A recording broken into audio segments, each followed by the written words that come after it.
Hi అండి, welcome to my channel Sri vlogs. ఈరోజు మనం చేసుకునే రెసిపీ వచ్చేసి పిజ్జా అండి. నో ఓవెన్, నో ఈస్ట్ అండి, హోమ్ మేడ్ పిజ్జా. పెనం మీద ఎలా చేసుకోవాలో రండి చూసేద్దాము.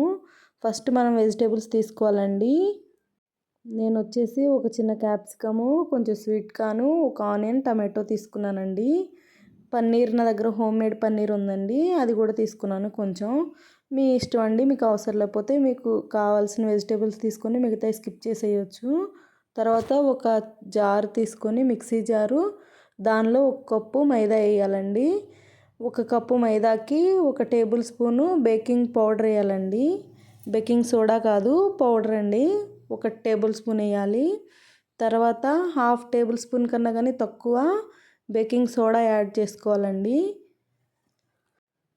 తర్వాత మనం ఒక 1/2 టేబుల్ స్పూన్ సాల్ట్, ఒక 1/2 టేబుల్ స్పూన్ కన్నా ఎక్కువ పంచదార అండి, షుగర్ యాడ్ చేయాలి. తర్వాత ఏ కప్పుతో అయితే మనం మైదా తీసుకున్నామో అదే కప్పుతో పెరుగు తీసుకోవాలండి, కప్పు నిండుగా. కొంచెం కొంచెం పెరిగేసుకుంటూ మనం మిక్సీ పట్టుకోవాలి బేస్ తయారు చేసుకోవడానికని. వీడియోలో చూపిస్తున్న విధంగా చూడండి, ఈ కన్సిస్టెన్సీలో చేసుకోవాలండి బ్యాటర్ అనేది. ఇలా చేసుకున్న బ్యాటర్ని తవా పొయ్యి మీద పెట్టేసి మీడియం ఫ్లేమ్లో తవా పెట్టుకోవాలండి. పెట్టుకొని ఈ బ్యాటర్ని మనం ఆ తవా మీద వేసుకొని మంచిగా స్ప్రెడ్ చేసుకోవాలండి, స్పాచులాతో కానీ స్పూన్తో కానీ. చక్కగా మొత్తం ఒకే లెవెల్కి బేస్ అనేది సెట్ చేసుకోవాలండి. చూడండి, ఇలా సెట్ చేసుకొని ఒక దోశ పెనం తీసుకొని దీని మీద పెట్టుకోవాలండి, కొంచెం స్టీమ్ అనేది బయటకు పోకుండా. ఎక్కువ టైం ఏం అవసరం లేదండి, ఒక 1 to 2 మినిట్స్ ఉంచుకుంటే చాలు. చూడండి, ఇలాగ అవుతుంది. ఇలాగ అయిన తర్వాత మనం ఈ పిజ్జా బేస్ని లేపుకొని తిప్పుకోవాలండి. రెండో వైపు కూడా లైట్గా కాల్చుకోవాలి. ఒక 1 మినిట్ పాటు సరిపోతుంది రెండో సైడ్ అయితే. చూడండి, వీడియోలో చూపిస్తున్న విధంగా చేసుకోవాలి. ఈ గ్యాప్లో మనం ఒక పెనం పొయ్యి మీద పెట్టుకుని అదే దోశ పెనం వెలిగించుకోవాలండి. పొయ్యి మీద గ్యాస్ ఆన్ చేసుకొని హైలో పెట్టుకొని కొంచెం ఈ పెనం అనేది కాలనివ్వాలి. ఈలోపు మనం ఈ 1 మినిట్ లోపు ఇది గ్యాస్ ఆపేసుకొని మనం ఈ పిజ్జా బేస్ తీసుకొని మనం పుల్కా కాలుస్తాం కదండి, అలాగా రెండు వైపులా జాలి ఉన్నటువంటి దాని మీద వేసుకొని కొంచెం సేపు ఆరనివ్వాలండి, ఒక 5 మినిట్స్. ఆరితే దీనిలో ఉండే ఆవిరంతా బయటకు వచ్చి పిజ్జా బేస్ అనేది కొంచెం క్రంచీగా తయారవుతుంది, లోన కొంచెం సాఫ్ట్గా ఉంటుంది. తర్వాత మనం ఈ పిజ్జా బేస్ని తీసుకొని మనం ఫస్ట్ పిజ్జా బేస్ తయారు చేసుకున్నాం కదండి పెనం, దాని మీద పెట్టుకొని దీని మీద వచ్చేసి సాస్ అప్లై చేసుకోవాలండి. సాస్ అనేది నేను పిజ్జా సాస్ దొరుకుతుందండి సూపర్ మార్కెట్లో, నేను అది యూస్ చేస్తున్నాను.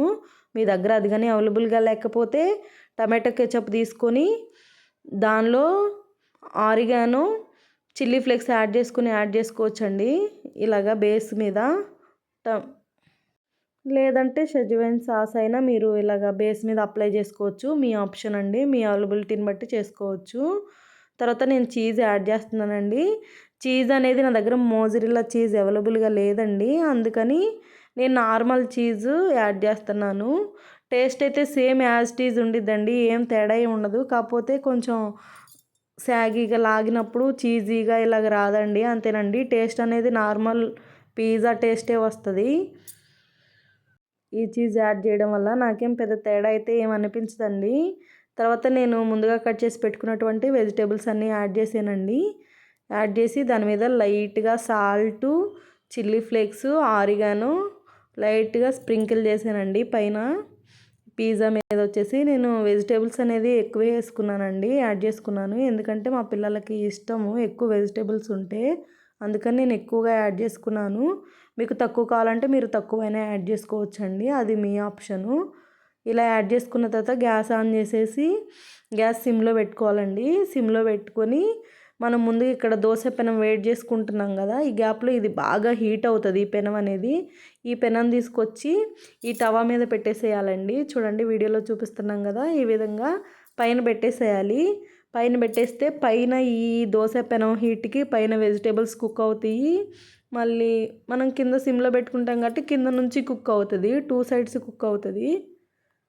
మనం ఈ పిజ్జా అనేది ఇలా ఒక 5 మినిట్స్ వదిలేయాలండి. ఇలా పైన దోస పెనం హీట్ అయిన దోస పెనం పెట్టుకొని అలా వదిలేసేయడమే. తర్వాత తీసుకొని 5 మినిట్స్ తర్వాత గ్యాస్ ఆపేసి ఒక ప్లేట్లో తీసుకొని కట్ చేసుకొని సర్వ్ చేసుకోవడమేనండి. చాలా అంటే చాలా టేస్టీ పిజ్జా రెడీ అవుతుందండి. చాలా టేస్టీగా ఉంటుంది. పిల్లలకైతే చాలా ఇష్టంగా తింటారండి. చాలా బాగా నచ్చిద్ది. ఏమి బయట పిజ్జా లెక్కే ఉంటుందండి. డిఫరెన్స్ ఏం తెలీదు. కాకపోతే మీరు మోజరెల్లా చీజ్ కానీ యాడ్ చేస్తే ఇంకా చీజీ లాగా అలాగా సాగినట్టు అలాగ వస్తుందండి. నేను నార్మల్ చీజ్ యాడ్ చేశాను కాబట్టి అలా రాదు. కానీ టేస్ట్ పరంగా అయితే అలాగే ఉంటుందండి. యాజ్ ఇట్ ఈజ్ బయట తీసుకున్న పిజ్జా లాగానే ఉంటుందండి. అంతేనండి, తీసుకొని ఇంకా సర్వ్ చేసుకోవడమే. No yeast no oven pizza అండి ఇది. Thank you for watching.